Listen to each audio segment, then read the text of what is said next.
Con otra mirada. Con otra mirada.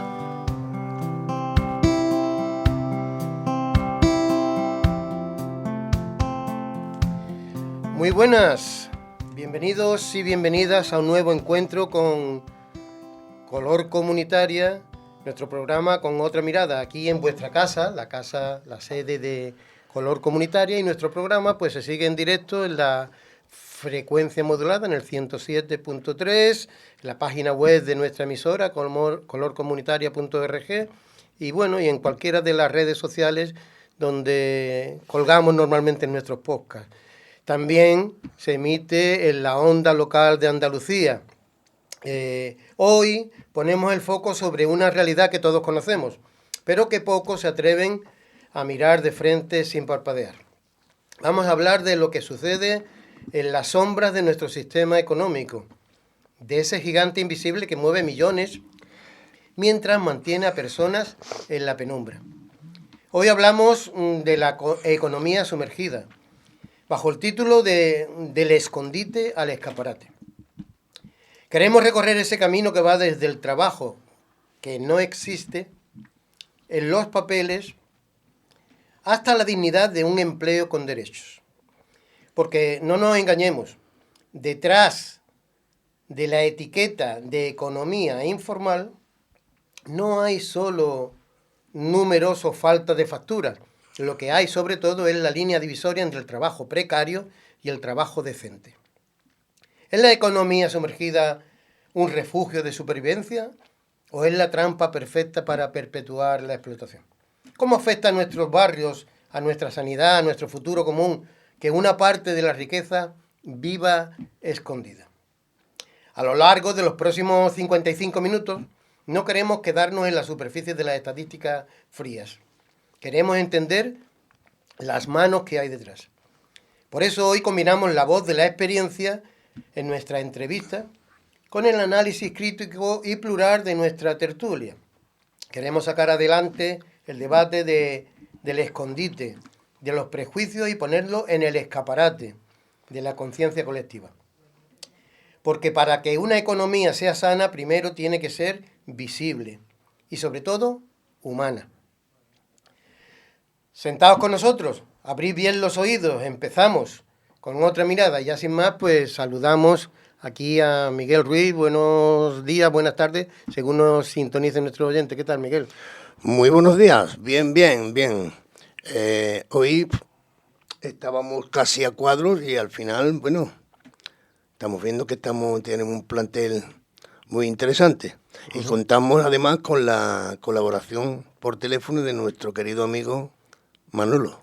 Bueno, Manolo, que celebramos que sigas con vitalidad, porque bueno, nuestros oyentes ya saben, porque lo hemos dicho en las 2 semanas anteriores, que estabas un poco convaleciente de una intervención quirúrgica. ¿Qué tal, Manolo? ¿Cómo estás?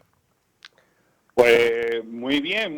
Aquí ilusionado de estar otra vez en el programa, aunque sea un poco a través de la tecnología que nos permite estar en contacto y este gran avance. Y sobre todo quisiera dedicarle unas palabrillas a nuestra sanidad pública, que bueno, habiendo tenido que pasar por ella, pues me siento muy orgulloso de los servicios prestados y un reconocimiento pleno de esa gran labor que hacen nuestros sanitarios. Bueno, pues vas a seguir aquí en el programa, Manolo, por lo tanto, pues estaremos ahí en esa ida y venida de palabras. Como no te veo, te daré la palabra cuando tengas que intervenir, ¿vale? Vale, yo estoy aquí atento y vosotros me indicáis lo que queráis que participe. Muy bien. Hoy no está con nosotros circunstancialmente otro de los compañeros habituales, Ángel Hermana. Saludamos desde aquí porque seguramente estará sintonizando el programa, pero hoy hace la labor de Ángel nuestra querida Noemí Carbonell, que se presta siempre a estar en este correturno y estar al quite de las necesidades que tenemos en el programa muchísimas veces. Muchísimas gracias, Noemí. Y hoy contamos con la presencia en el programa de 2 personas que tenemos muchísimos contactos porque nos unen muchos vínculos en el plano de la preocupación por los problemas sociales, por la solución de los problemas sociales, por los derechos humanos, en el ámbito del trabajo, en el ámbito cristiano. Son personas que pertenecen a la Hermandad Obrera de Acción Católica, muy activos en la diócesis de Málaga, y ellos pues han tenido bien participar de este programa porque el tema que tratamos tiene mucho que ver con lo que ellos viven diariamente y con sus preocupaciones humanas y cristianas. José Luis Fernández, ¿qué tal? ¿Cómo estás? Hola, buenos días. Bien, de momento vamos bien, a ver qué vamos diciendo. José Luis es, como acabo de decir, miembro, creo que presidente de la Hermandad Obrera de Acción Católica en la diócesis de Málaga. Sí, se equivocaron y me eligieron. y de profesión docente. Y también tenemos a Ramón Aguadero, también, Aguadero, lo he dicho bien, ¿verdad? Sí, sí. Miembro de la Hermandad Obrera de Acción Católica y también docente, parecen como si fueran mellizos. Bueno, somos distintos. Él es de letras, yo soy de ciencias. Bueno, pues Ramón, José Luis, muchas gracias por vuestra participación en el programa. Y ya sin más, bueno, pues vamos a entrar en el tema que nos ocupa, que nos incumbe, que es el tema, como sabéis, que acabo de anunciar, de la economía sumergida. Y el título que le hemos dado, pues bueno, es sugerente, es sacar desde la clandestinidad al escaparate, desde la invisibilidad a lo visible, a lo iluminado. Entonces, pues vamos ya a entrar en el tema y planteamos primeramente las cuestiones de fondo, ¿no? Las definiciones, porque hablamos de economía sumergida, hablamos de dinero en B, hablamos de trabajo en negro. ¿Qué diríais, Ramón, José Luis, de estas terminologías? ¿Son correctas? ¿Qué pensáis? ¿O cómo abundaríamos en estas definiciones? Bueno, pues primero gracias por la invitación que nos habéis hecho, ¿no? En el fondo está lo que decías al principio, todo el tema de la precarización del trabajo, ¿no? Y también la precarización de los servicios sociales que nos pueden asistir. Sabemos que la economía sumergida o la economía en B o la economía en negro, ¿no?, que se dice y se debería dejar de decir, ¿no?, es aquella que se realiza al margen de los cauces legales, ¿no?, aquella que no figura en los registros fiscales. Aunque esto es muy matizable, ¿no?, porque muchas veces cuando pensamos en economía sumergida, enseguida nos vamos a aquella persona que no nos ha hecho una factura, que nos ha dejado de cobrar el IVA, pero detrás de todo eso hay algo que creemos que es mucho más importante, ¿no? El 73%, digo por ir dando algunos datos, ¿no? El 73% de lo que nosotros recogemos los impuestos se tramita a través del IRPF o a través del IVA. Y el resto, pues va a ser la suma de los impuestos que se hace a las sociedades, es decir, a las empresas, o los impuestos que son el resultado de impuestos especiales como el tabaco, el alcohol o lo que son los carburantes, ¿no? Fíjate vosotros, es decir, que eso es lo que nosotros estamos recogiendo. ¿Qué es lo que sucede? Pues que en el impuesto que se tramita a las empresas en España, es decir, el impuesto de sociedades, se ha pasado de cotizar de un 35 a un 25%. ¿Sí? Se va reduciendo cada vez más el impuesto que se tramita en sociedades. De tal forma que hoy podríamos decir que el 2,3% del Producto Interior Bruto únicamente se recoge a las empresas. Las empresas en España contribuyen con un 13% únicamente de lo que se va a recoger en el IRPF. ¿Y qué es lo que hay detrás de todo esto? Pues detrás de todo esto hay otros vocabularios, ¿no?, que muchas veces pues desconocemos porque forman parte del argot de los economistas, ¿no? Por ejemplo, el tema de la elusión fiscal. Y la elusión fiscal, que pues aquellas trampas que legalmente, perdonadme por lo de trampa, pero Sí, la legalidad me permite trampear para yo pagar lo mínimo posible, ¿no? Entonces, si la empresa tiene la capacidad de trampear en esa elusión fiscal, son prácticas que se van a desarrollar para intentar pagar el mínimo. Y luego están otra serie de elementos como son el tax ruling, que son empresas que negocian directamente con el Estado lo que esas empresas van a contribuir, ¿no? Que incluso en vez de contribuir lo que fiscalmente deberían de contribuir, contribuyen con un 2% del total de lo que ellos están generando. Claro, eso implica que lo que nosotros tenemos que ver detrás de la economía sumergida no es al pobre trabajador autónomo que está intentando sobrevivir, que también, ¿no? Pero tiene su responsabilidad, y tenemos que ver a esas grandes empresas y ese sistema que se ha generado. Porque en el fondo de todo esto, y yo creo que irá saliendo, ¿no?, a lo largo de toda la entrevista, está el modelo de sociedad que nosotros queremos construir, ¿no?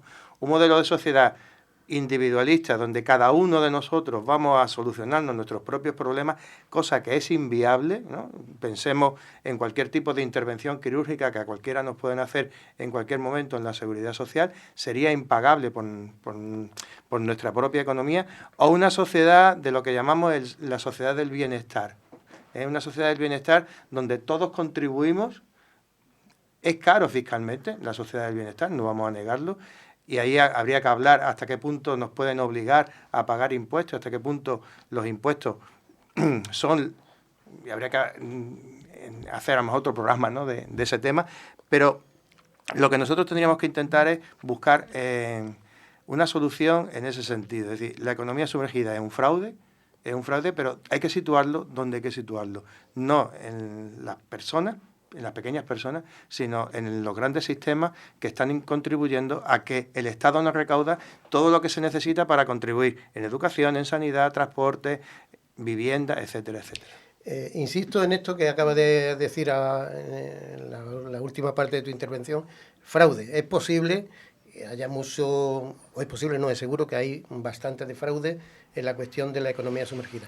También se toma como una válvula de escape, una válvula de descongestión. ¿Qué dirías tú, Ramón? ¿Es fraude o válvula? Hombre, yo creo que un poco al hilo de lo que ha comentado antes José Luis, ¿no?, de esa visión global que tenemos de sociedad, yo creo que hay que hablar más de fraude que de válvula, ¿no?, porque es por muchos motivos, ¿no? En primer lugar, yo creo por la competencia desleal frente a las personas y empresas honestas, ¿no?, que están al día y que pagan todos sus impuestos y que contribuyen de esa manera no solamente a que su empresa y sus trabajadores vayan hacia adelante, sino a que la misma sociedad vaya hacia adelante. Y luego es fraude clarísimamente porque no solamente por la injusticia frente a los que sí son legales, sino porque no estás contribuyendo a lo que la sociedad merece y necesita, ¿no? A lo largo de este programa, imagino que se podrá hablar de todos estos temas con más profundidad, ¿no? Pero hay un discurso ahora muy repetitivo, digamos, en el ambiente, de que hay muchos impuestos, que los impuestos nos fríen, que los impuestos son injustos. Entonces, un poco al hilo de lo que decía José Luis, primero, sin impuestos, ninguno podríamos ir al médico. Eso para empezar. Entonces, no es a lo mejor es que a la gente no le interesa que le cuiden de cáncer, por ejemplo, o no le interesa que no haya listas de espera, no lo sé. Eso por un lado. Y luego, por otro lado, vamos a ver, el fraude se produce cuando tú no pagas lo que te corresponde. Y un tema del que se puede hablar también es de la corresponsabilidad fiscal. ¿Quién paga más y quién paga menos? ¿Por qué pagan más las rentas del trabajo que las rentas del capital? Entonces, son temas muy... mezclados, evidentemente. Muy mezclados, pero que fue un tema en el que hay que hablar. Entonces, fraude, para mí clarísimamente es fraude y es injusticia social. ¿Quería apostillar sí. alguna cosa? Como yo vengo del mundo de las letras, ¿no?, decía Ramón, del mundo de la filosofía, a mí me gusta siempre buscar el porqué, ¿no?, a estas cosas, ¿no? Y hay una cuestión que hay un economista que señala, es decir, para que un sistema fiscal funcione tiene que haber como tres grandes requisitos. Un requisito es que no haya agujeros, que no haya esas trampas legales que decíamos antes. Segundo, el sistema tiene que estar bien gestionado, es decir, no tiene que haber fraude. Y en tercer lugar, la población tiene que ver que esos impuestos con los que está contribuyendo a esa caja común están siendo redistribuidos justamente. Si esos tres elementos no se dan, es fácil que la gente diga, para que vea pagar impuestos, ¿no? Independientemente de lo que Ramón estaba hablando, de ese tipo de visión individualista en la cual no contribuimos a lo que es la la sociedad, ¿no? Y si llegamos a la conclusión de que no pagar el IVA es, y ya me voy a meter en moral y en ética, ¿no? Es éticamente justo o injusto, ¿no? Pues será lo que nosotros hagamos. Y como estamos y venimos de una organización de la Iglesia, una organización católica, hay algo que muchas veces nos olvidamos. En la Biblia, en el libro del Deuteronomio, cuando se habla de pagar el diezmo es para sufragar los gastos del forastero, el inmigrante, del huérfano y de la viuda. Es decir, los 3 ámbitos de marginalidad más profunda que hay dentro de la sociedad bíblica. Y Santo Tomás de Aquino, ¿no?, decía que los impuestos tienen que ser justos únicamente cuando se dedican al bien común. Si los impuestos no se dedican al bien común, no son impuestos justos. Con lo cual, todo eso tiene que ver con la percepción que tenemos de si hago una obra y me cobran el IVA, o si voy al taller y me cobran el IVA, o no me cobran el IVA. A lo largo del programa vamos a hablar precisamente de estas cosas. Miguel, de todas estas cuestiones que apuntillaría... Sí, bueno, yo me he quedado muy sorprendido cuando, investigando un poco, estudiando un poco el tema, he leído que este fraude fiscal o esta economía sumergida, bueno, se habla de 300.000 millones, un 15 o un 20% del PIB. Bueno, esto es una cosa extraordinaria, ¿no? El 15 o 20% del PIB.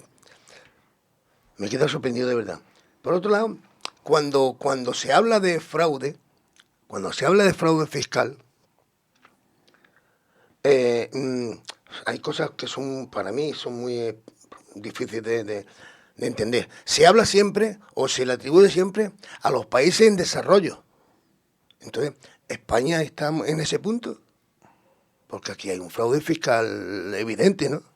¿Y cuándo se...? Si es el 20% del Producto Interior Bruto, ya nos podemos imaginar que la cuestión, aunque está descontada, tolerada de alguna manera, no solamente políticamente, sino también socialmente, pero evidentemente el monto total, si todo esto emergiera, pues otro gallo cantaría en cuanto a la posibilidad de utilizar los recursos que son de todos, ¿no?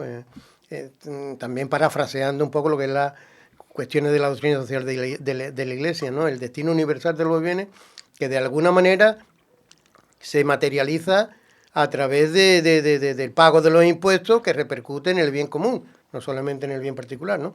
Manolo, seguramente, atento aquí a la conversación, pues algo tienes que decir al respecto, ¿no? Pues sí, si me lo permitís, sí. Yo quisiera poner un poquito en la línea de que cuando hablamos de economía sumergida, a lo mejor se nos va la vista o nos quieren hacer creer, digamos, que es una práctica, digamos, habitual de la clase más baja, del menos pudiente o de la economía más frágil, del comercio pequeño, del pequeño taller, del pequeño...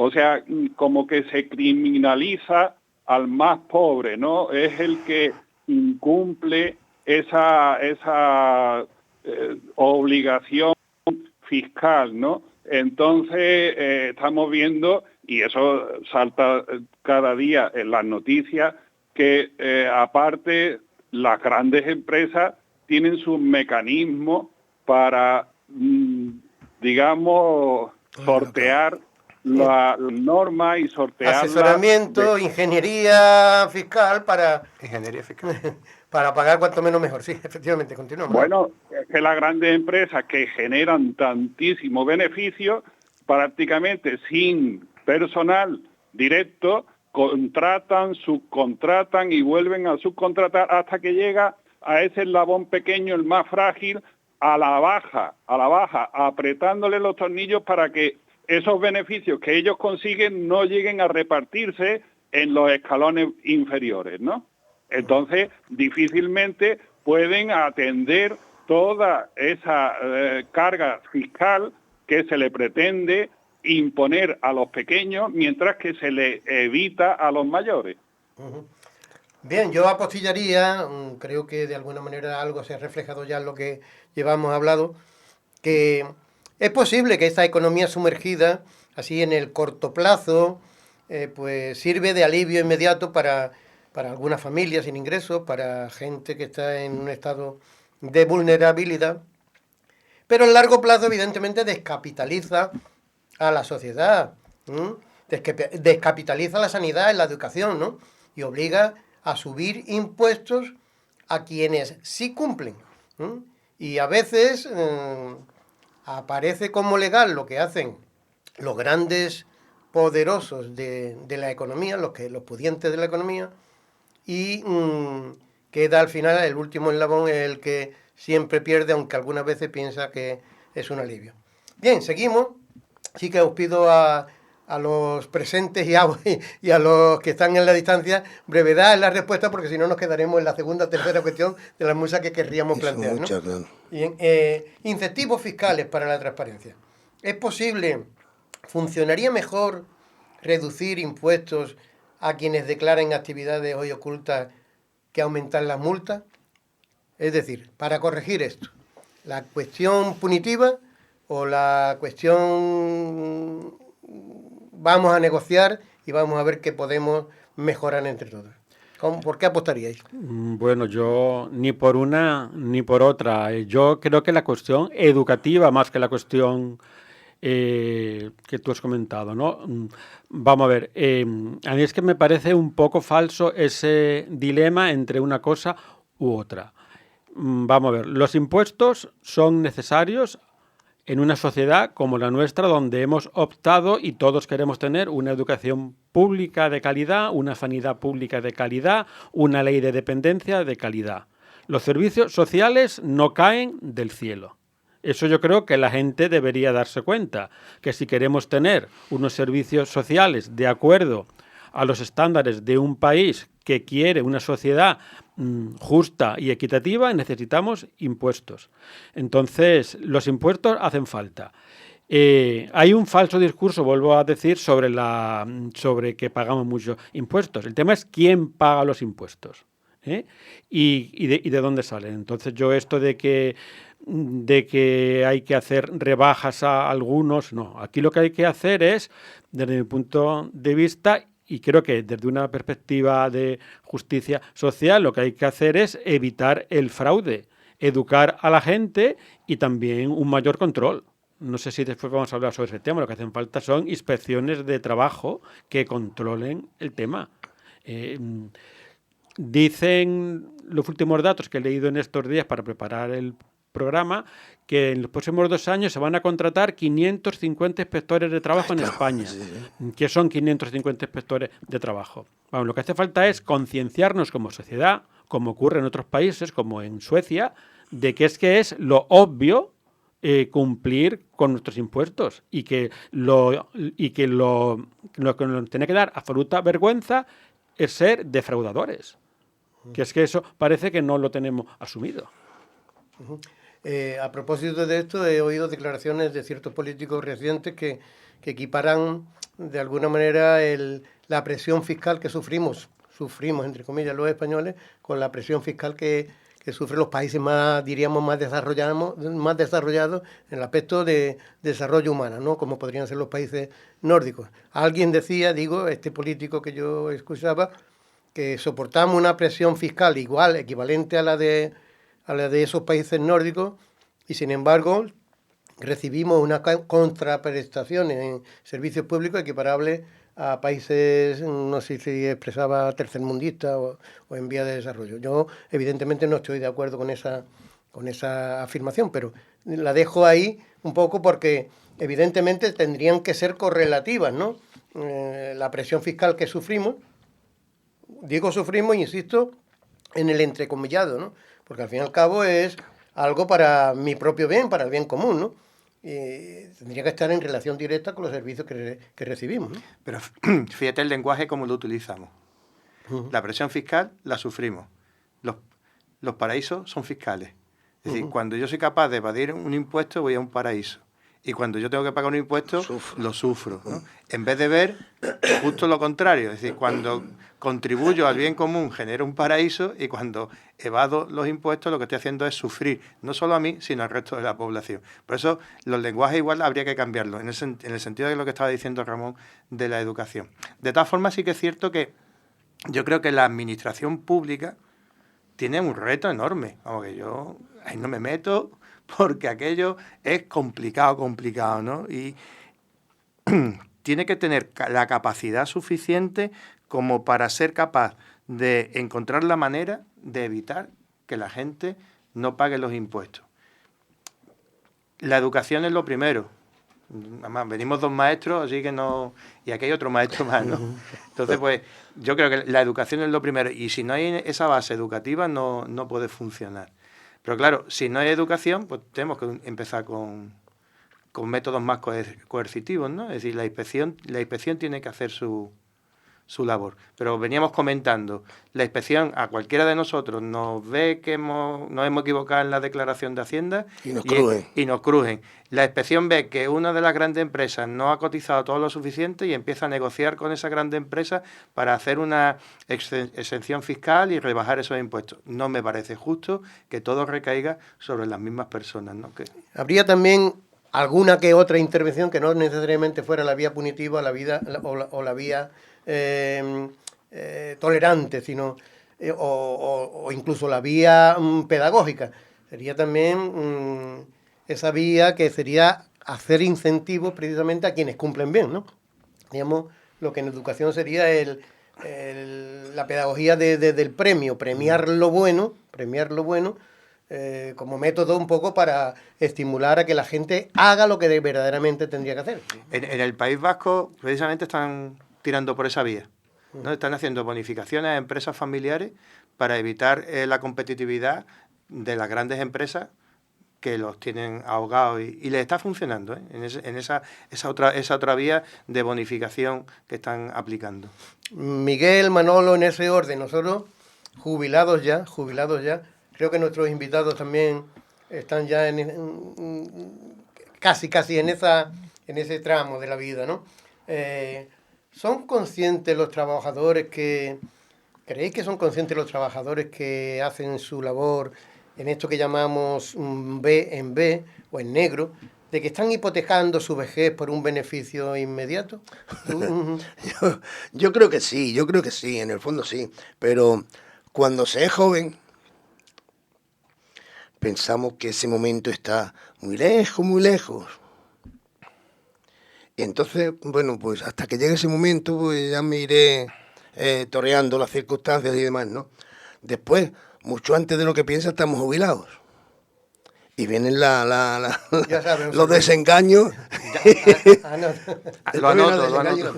Entonces, hay una diferencia bastante importante. Yo creo que sí son conscientes. Lo que no son conscientes, porque no hay una educación fiscal de verdad, desde joven, es que hay mucha diferencia en cuanto te jubilas, si has cotizado en condiciones o no has cotizado, ¿no? Después, la diferencia es abismal. Manolo, ¿qué dirías al respecto? Tú como voz de la experiencia también, recientemente jubilado. Yo también participo en esta idea, ¿no? Pero también me llama la atención que sabiendo que te estás tirando piedra a tu propio tejado, pero no tienes el respaldo, quizás falta lo que decimos aquí como educación, también faltaría una educación en la asociación. O sea, el sindicalismo, creo que en nuestra sociedad no lo practicamos, salvo grandes empresas donde los colectivos de trabajadores son muy fuertes y demás.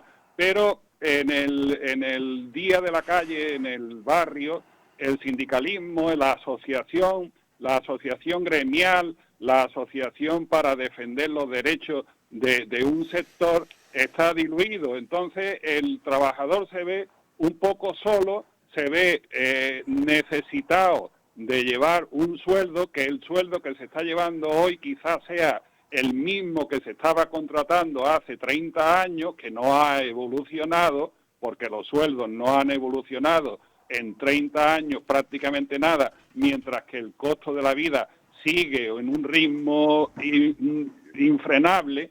Entonces, esa falta de respaldo asociativo yo le encuentro que es difícil de exigir o de pretender que te reconozcan tus propios derechos. Tú no vas a llegar a la jubilación con un déficit de cotización por tu gusto, sino simplemente porque entras, digamos, o tienes que aceptar las reglas del juego que te están poniendo para llevar un sueldo al fin de mes a tu casa.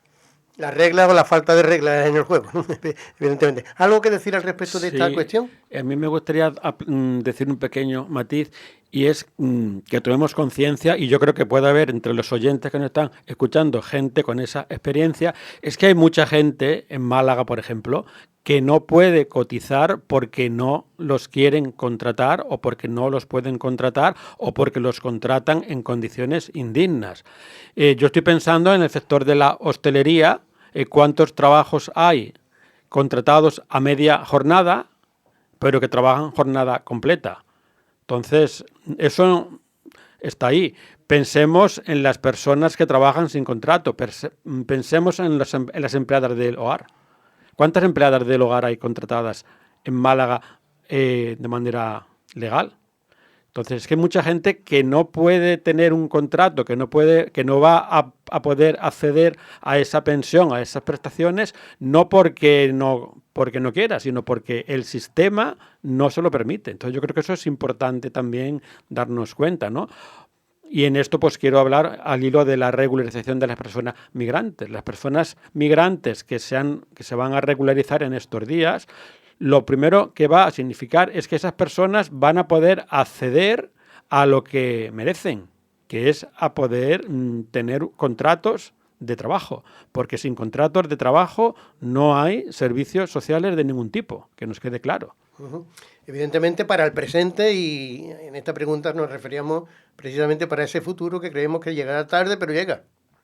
Sí, bueno, y detrás de esto que se está comentando también hay otro problema, y es un problema cultural, ¿no? Que estamos dentro de lo que es dos líneas, ¿no? Una es el inmediatismo, lo que es de aquí y ahora, ¿no? Antes decía la gente de los años 70, ¿no? Comamos, bebamos, ¿no? Que mañana ya moriremos, ¿no? Y vivir el momento porque no sabemos luego lo que nos espera, pero es que además hay una idolatría del dinero desde el economicismo que es brutal, ¿no? Y con esos dos elementos resulta que es difícil mirar el tiempo futuro, es difícil mirar que luego pues yo voy a ser sujeto de eso que yo he aportado.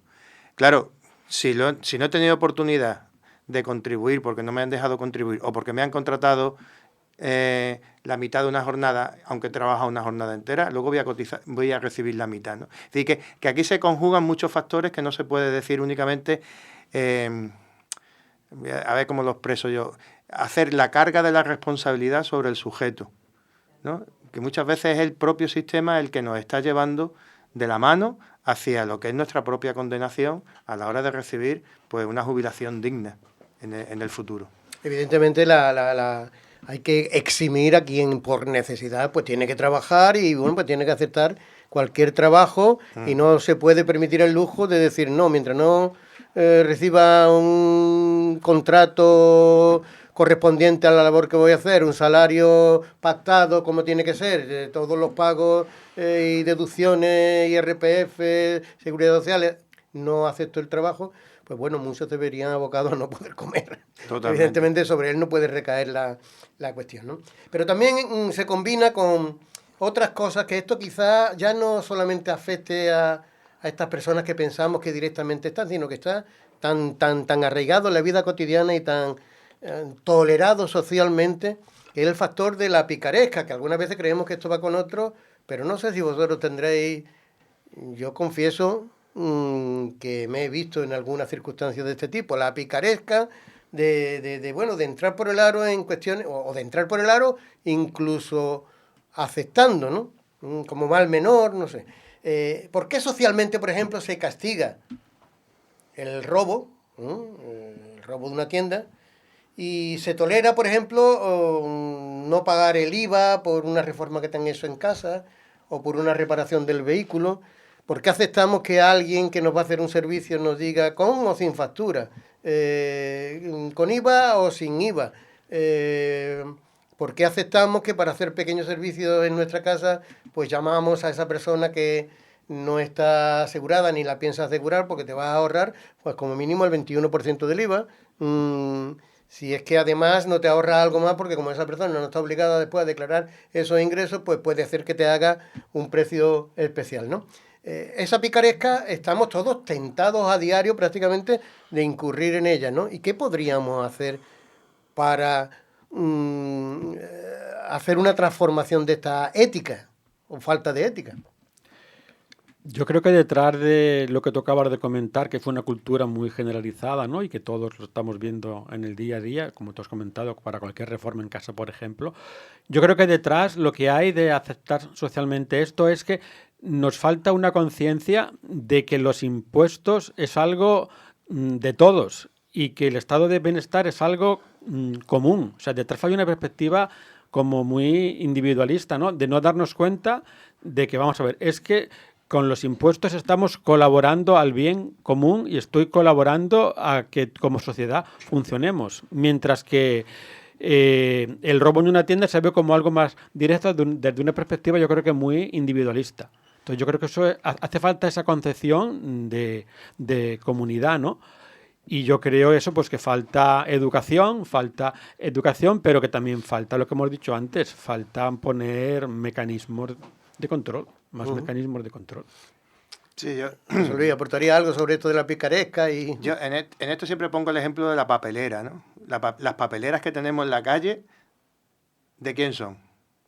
Dice que son del ayuntamiento. Bueno, ¿y el ayuntamiento cómo la ha comprado? La ha comprado gracias a que yo he contribuido con los impuestos míos a que haya papeleras.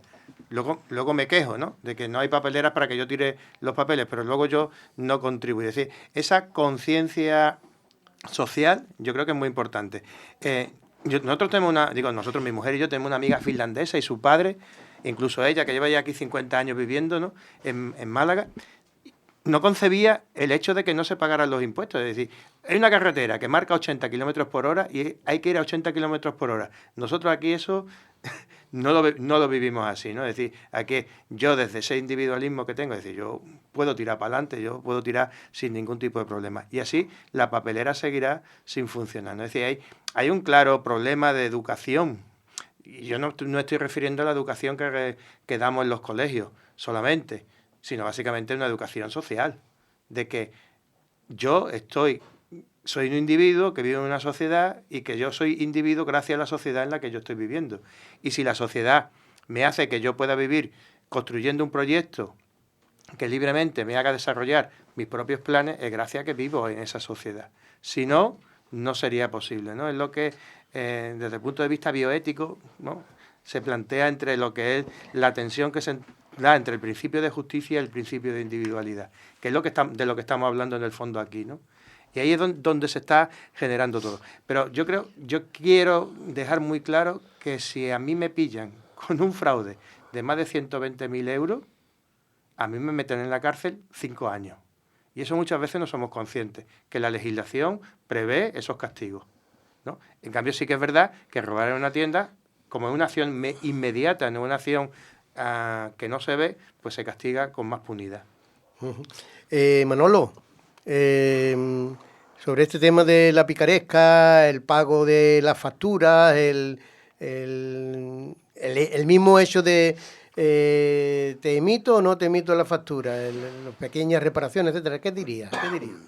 Bueno, pues no sé si la picaresca llega al sistema legislativo, a la forma de fiscal de implantar normas fiscales y demás. No sé si eso es particularmente aquí en España o en otros países también se practica, pero aquí el sistema de modulaje que ya se impuso a la pequeña, al autónomo, a la pequeña empresa, a la pyme, de hace ya tiempo, el sistema de modulaje no sé si va en función de esa picaresca, de decir, vamos a ponerle a usted un tope, usted va si usted firma y admite que llegaría a una facturación de X miles de euros al año, usted va a pagar una cuota fija y con eso pues nos vamos a dar los dos por contentos. Ni usted tiene que hacer burocracia, ni más papeleo, que sí lo tiene que hacer, realmente lo debe de hacer, porque es exigible en su momento, pero es como un entente cordial. Yo te voy a poner un tope, tú vas a facturar o no vas a facturar, o vas a hacer la contabilidad a tu uso, y por otro lado nosotros vamos a recibir una recaudación fija que en la que los dos estemos de acuerdo. ¿Que facturan más? Pues a lo mejor bien para ti. El que lo acepta, pues será seguramente porque sabe que tiene recoveco para poder introducir. Tú que te haces la reforma en la casa, pues a lo mejor entras en la participación de decir, bueno, este señor, si factura o no factura, a mí me da igual. Él tiene que defender su negocio, su comercio. A mí me dice, que creo que esa es otra, a mí me dice que me va a hacer la reforma sin factura o sin IVA y demás, pero a lo mejor en el mismo precio pues va incluido ya ese suplemento y ya está considerado lo que debiera de repercutir. Bueno, no sé si legalmente eso se podría transmitir como una forma legal de picaresca, lo mismo que en la gran empresa, pues ahí la otra parte, ¿no?, que también es picará. Ahí quien, o sea, ahora estamos viendo que se han hecho leyes específicas para que una empresa u otra tuvieran años atrás unos beneficios exclusivamente estudiados bajo leyes previstas para ello, ¿no? Bueno, pues vamos a hacer una pausa musical porque normalmente en nuestro programa se intercalan algunas piezas. Hoy, como el control no está seguido por la persona habitual, se nos había pasado darle esa información, pero Noemí ya ha reaccionado aquí junto con Miguel y han elegido una pieza, creo que de Juan Luis Guerra, ¿no? Sí. Pues vamos allá con esta canción.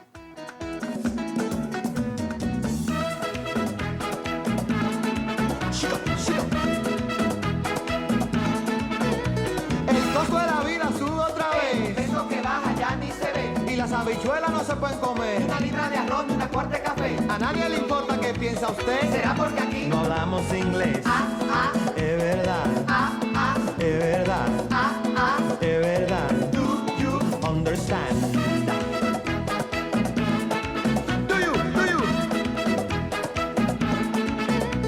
Y la gasolina sube otra vez. Eso que baja ya ni se ve. Y la democracia no puede crecer. Si la corrupción juega ajedrez. A nadie le importa qué piensa usted. ¿Será porque aquí? No hablamos francés. Vous parlez. Vous parlez. Vous parlez. No me sigue.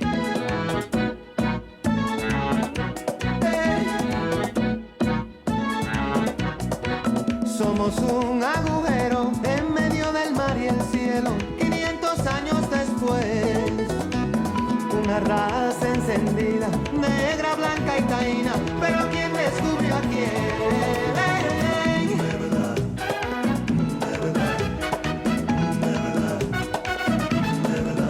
Ay, el costo de la vida. Ya ven, para arriba tú ves. Y el peso que baja. Ya ven, pobre ni se ve. Y la medicina. Ya ven, camina al revés. Aquí no se cura. Ya ven, de un gallo en el pie. Aquí. Ya ven, aquí. Y ahora el desempleo. Ya ven, vemos Dios también. A nadie le importa, no. Pues no hablamos inglés. Ni a la Mitsubishi. Ya ven, ni a la Chevrolet.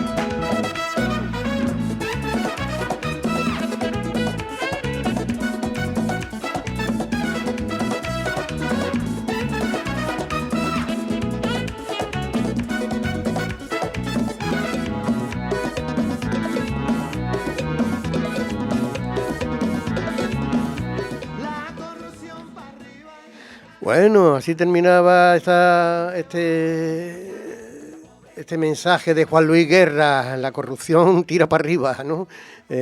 Bueno, sí, algo podremos asentir. no con desesperanza, sino como que estas cosas tienen que tener solución y hay que buscar las soluciones, ¿no?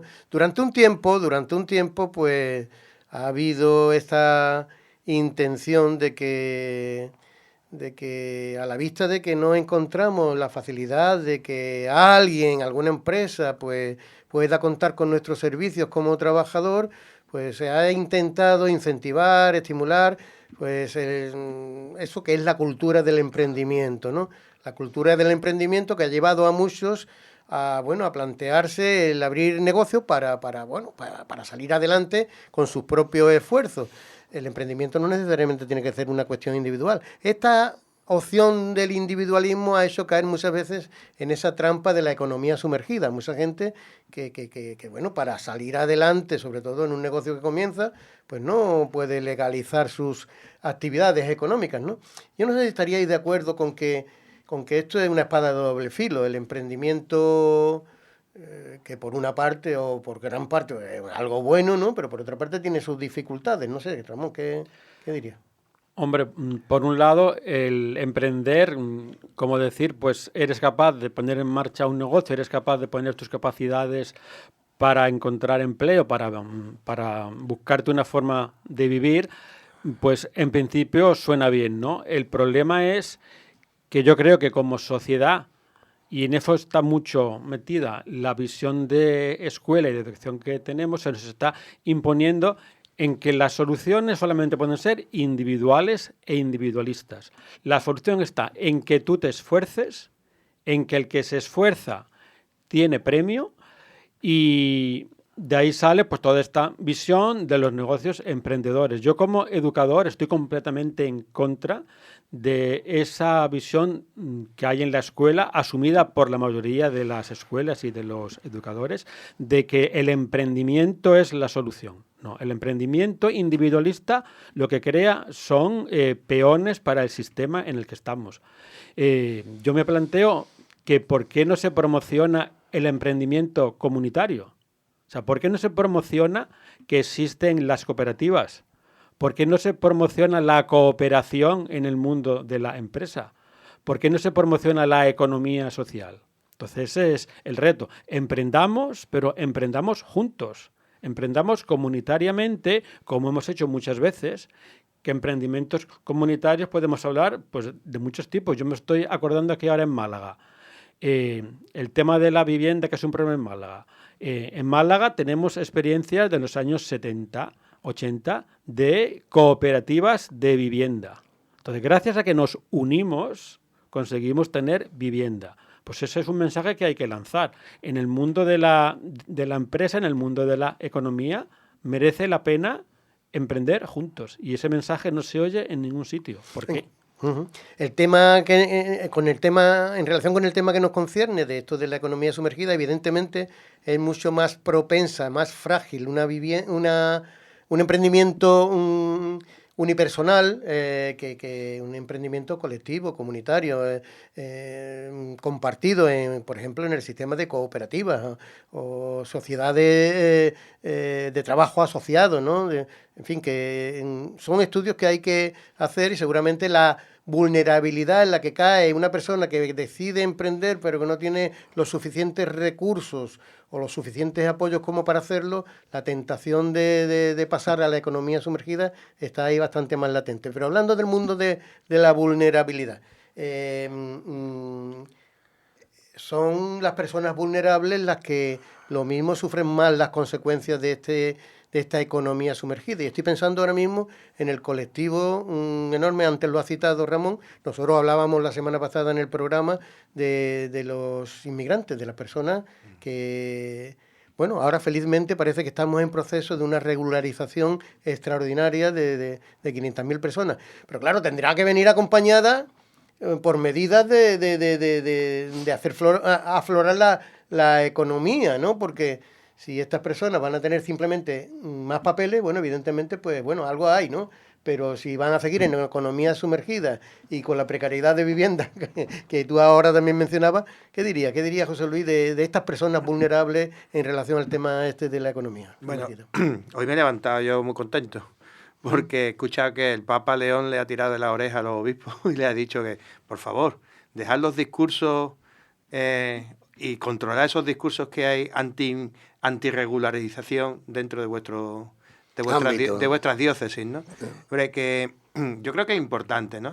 Que se regularicen los colectivos más vulnerables, porque si no hay esa caja común de la que hablábamos al principio, de la cual surtir esos servicios sociales, quienes más sufren son los más vulnerables. Los que menos tienen. Pero claro. además no solamente que los sufren, sino que luego son los que más pagan a la caja común, porque el que más tiene, estadísticamente se puede comprobar y los datos están, vamos, que el que más tiene es el que menos contribuye, estadísticamente, ¿no? Por aquellas triquiñuelas fiscales en las cuales uno se puede acoger. Tenemos esperanza desde que se promovió esta regularización extraordinaria de migrantes, de que estas personas puedan acceder al mundo laboral con todas las condiciones de las cuales luego se van a beneficiar. ¿Cuáles son esas condiciones? El acceso a la vivienda, el acceso a la educación, el acceso a la sanidad, el acceso a todos esos servicios sociales que son necesarios. Tenemos esperanza, pero luego hay que ponerlo en práctica.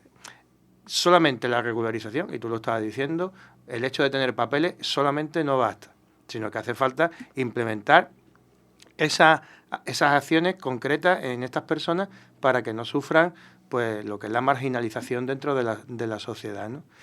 Que son personas que en definitiva tienen que poner su capacidad de trabajo y de esfuerzo para poder llegar a final de mes, para poder al final tener lo poco, ¿no?, que muchas veces tienen para poder sobrevivir. La hora de programa o los 55 minutos de programa se nos pasan, prácticamente tenemos 3 minutos y medio para acabar. No me gustaría que se quedaran en el tintero algunas de las cuestiones que lo mismo teníais esa intención de poner aquí sobre la mesa, ¿no? Entonces, en una rondita rápida, Ramón, José Luis, Manolo y Miguel, pues hacemos el cierre con esta consideración de cosas que no querríais dejar en el tintero. Bueno, yo al hilo de lo que se está comentando, muy rápido, comentar que es importante que nos demos cuenta, y el informe FUESA de Cáritas lo ha dejado muy claro, y en Málaga es una realidad, de que ya el trabajo no da la estabilidad suficiente. O sea, ya hay personas vulnerables y vulnerabilizadas trabajando. Entonces, que nos demos cuenta de cómo hay una precarización muy grande de la sociedad y que incluso ya el trabajar no te da esa seguridad que te daba antes. Personas con trabajo que están empobrecidas. José Luis.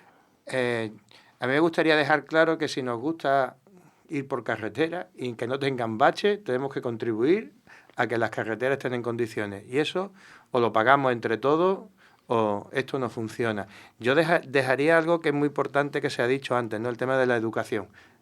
Una educación que nos ayude a nosotros, a toda la sociedad, a caer en la cuenta de que esa sociabilidad nuestra nos lleva a tener que contribuir con los otros y que eso no es una, decíamos antes, una presión fiscal, sino que eso es mi modo de contribuir. Manolo, 30 segundos. Bueno, yo apuntar nada más que hay una tendencia a un comercio digital, a un comercio que es online, que no se controla y que a lo mejor convendría de establecerle unas normas, porque ahí hay una válvula que se escapa, digamos, a la regularización. Y bueno, por mi parte es que tenemos que estar todos de acuerdo en que hay que legalizar la economía, sí o sí. Y esto redundaría siempre en beneficios para nosotros y para los inmigrantes y para todos en general. Uh-huh. Pues ya que te he dado la última palabra, pues tienes para agradecimientos lo que tú quieras, expláyate. Agradecimiento a mi amigo Manolo, a mi amigo Ángel que no ha podido venir por lo que sea y hasta siempre, amigos. Y a Noemí no le dices nada. Y Noemí siempre con esa amabilidad que le caracteriza y le agradecemos infinito que esté con nosotros cada vez que lo hemos necesitado. Bueno, pues me toca a mí la última parte de agradecimiento y de alguna manera emplazaros que esta puede ser también vuestra casa. Así que aquí nos consta que muchos de los que vienen por primera vez repiten una y otra vez. Aquí saludamos también a nuestro amigo común Paco Guzmán, que ya ha venido en algunas ocasiones al programa y que me consta que le satisface y a nosotros nos satisface mucho. José Luis, Ramón, muchísimas gracias. Muchas gracias Seguimos en esta brecha, Gracias ¿no? a Porque vosotros. algo habrá que aportar, aunque sean pequeñitos granos de arena, ¿no? Ya propondremos temas. Muy bien. Amigos, Encantado. hasta la semana que viene. Sean felices y ya sabéis, como a plena luz. Adiós.